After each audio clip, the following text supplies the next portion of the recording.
30 heures pour faire avancer la science, sauver des vies, soutenir des milliers de familles. Le Téléthon 2025 débute ce soir. Bonjour Laurence Thénault-Herman. Bonjour. Vous êtes la présidente de l'AFM Téléthon. Merci d'être venue.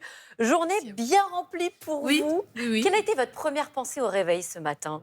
La première pensée, c'est pour les familles. C'est de se dire qu'elles attendent tellement de ces 2 journées. Et on a une telle pression, bien sûr, de ne pas les décevoir, de ne pas décevoir l'espoir qu'il y a chez toutes les familles. Parce qu'aujourd'hui, bien sûr, il y a des victoires. Je pense qu'on en parlera. Il y a des enfants traités. Et puis, il y en a aussi beaucoup qui attendent. Et donc, je sais qu'elles sont dans l'impatience, ces familles, peut-être plus encore aujourd'hui qu'il y a 20 ans ou 30 ans. Laurence, Et ça, c'est une pression. Pardon, excusez-moi. Avant de parler des victoires, votre état d'esprit, vous détestez les mots impossible, incurable. Oui. Et ça depuis des années. Et la suite vous a donné raison. Oui, c'est ça. Détermination, obstination, je pense qu'on peut le dire. Tout cela qui qualifie nos familles et avec l'excellence des chercheurs. Ne jamais lâcher, c'est important. On a un objectif, une vision, une trajectoire qui est très claire. Et grâce à la générosité des Français, on a réalisé des choses tout simplement extraordinaires. Et toutes celles et tous ceux qui ont participé peuvent en être fiers. Justement, parlez-nous de ces enfants qui sont accompagnés, alors encore plus en ce moment par le Téléthon, puisque ce sont aussi les images que l'on voit de vos combats. Il y a Noé, 17 mois, et même des bébés dépistés à la naissance, avant même l'apparition des symptômes. Oui, ça fait partie des grandes victoires et des belles histoires, c'est-à-dire que parce que notamment dans la myotrophie spinale, comme on le voit avec le petit Noé, l'année dernière on avait aussi Marley et Milan qui étaient des petites jumelles concernées par la myotrophie spinale, qui dans sa forme la plus grave tue les bébés avant l'âge de 2 ans. Aujourd'hui, il y a un traitement qui est issu des recherches pionnières de notre laboratoire Généton qui sauve la vie de ces enfants. Et on sait que s'il est administré le plus tôt possible, il va être très efficace. C'est pour ça qu'on s'est battu aussi pour qu'il y ait dépistage à la naissance de cette maladie qui fait que, voilà, Marley, Milan, aujourd'hui, elles ont 2 ans, elles vont très bien, c'est extraordinaire. Elles marchent, c'est extraordinaire, tout simplement. Et avec le sourire, en plus, on le voit sur ces images. Une des maladies dégénératives les plus fréquentes chez les enfants s'appelle la myopathie de Duchenne. Où en est la recherche ? Elle avance bien et il y a même un horizon très précis qui est fixé, de 2 ans.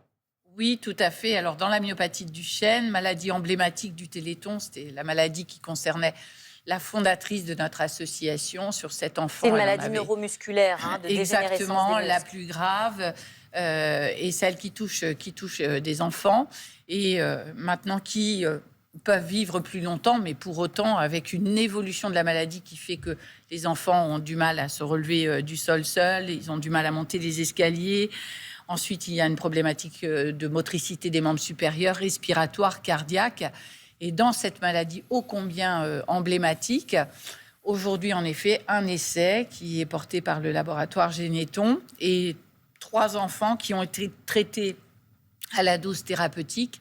Et chez ces 3 enfants, un résultat exceptionnel, très, très, très encourageant, qui fait qu'on a notamment un petit Sacha qui était ambassadeur du Téléthon l'année dernière, qui est monté jusqu'au 2e étage de la Tour Eiffel. Il faut expliquer, c'était des enfants qui se déplaçaient parfois avec beaucoup de difficultés, des difficultés à marcher, etc. Et qui, grâce au traitement, tout à fait, se mettent à monter des escaliers, exactement. marcher vite. Et d'ailleurs, Là, on est dans Sacha le cadre... sera notre invité demain. Il viendra nous rendre visite pour nous donner de ses nouvelles. Super, alors. Et vous verrez, voilà, il est monté au 2e étage de la Tour Eiffel. Donc, c'est chez 3 enfants.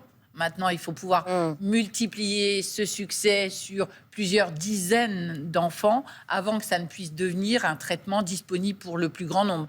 Mais là, on est vraiment sur un espoir énorme qui doit nous emmener vers une victoire dans cette maladie comme on l'a connue pour la myotrophie spinale. On vous suit depuis 22 ans, Laurence, en tant que présidente de l'AFM Téléthon. On vous voit là, vous allez voir, année après année, le cœur toujours et encore à l'ouvrage.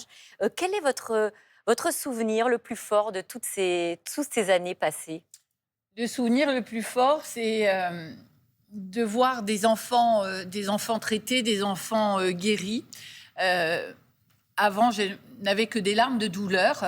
Il est clair que dans nos maladies, dans les maladies rares, encore trop souvent, il y a bien sûr des décès. Mais aujourd'hui, il y a aussi des larmes de joie. Et dans les moments super émouvants, par exemple, Marley et Milan, qui étaient l'autre jour à une conf de presse scientifique et qui ont tout juste 2 ans et qui sont aujourd'hui guéris, qui marchent et qui incarnent la vie. Et c'est pour ça qu'on s'est battu. Et de les voir faire des bêtises, alors des parents, en général, quand ils voient les enfants faire des bêtises, se disent « ne touche pas ça, là, on est ne monte content. pas là-dessus ». Mais alors là, sauf quand elles mettent les doigts dans les prises, parce qu'elles vont jusque-là. Mais autrement, et ça, on se dit, mais c'est grâce... Et ce que je voudrais, c'est aussi que les téléspectateurs qui écoutent et qui participent, qui nous sont fidèles, se disent « ouais, cette victoire-là, j'en étais et j'y ai contribué ». C'est aussi la nôtre. Oui. Voilà, exactement. Et c'est une vraie fierté, c'est une émotion extraordinaire et c'est une vraie fierté que je voudrais vraiment partager avec tous et de dire qu'on ne doit rien lâcher pour toutes celles et tous ceux qui attendent parce qu'on a des victoires, mais on a encore aussi des urgences. Il y a un compteur. 36 37. Ça, c'est la ligne. Téléthon.fr, c'est aussi possible. Évidemment, le compteur est ouvert. La ligne est ouverte depuis 7h ce matin. Donc, n'hésitez pas, si vous le pouvez, à faire des dons pour faire avancer la recherche. Merci, Laurence Thénault-Herman. Merci à vous.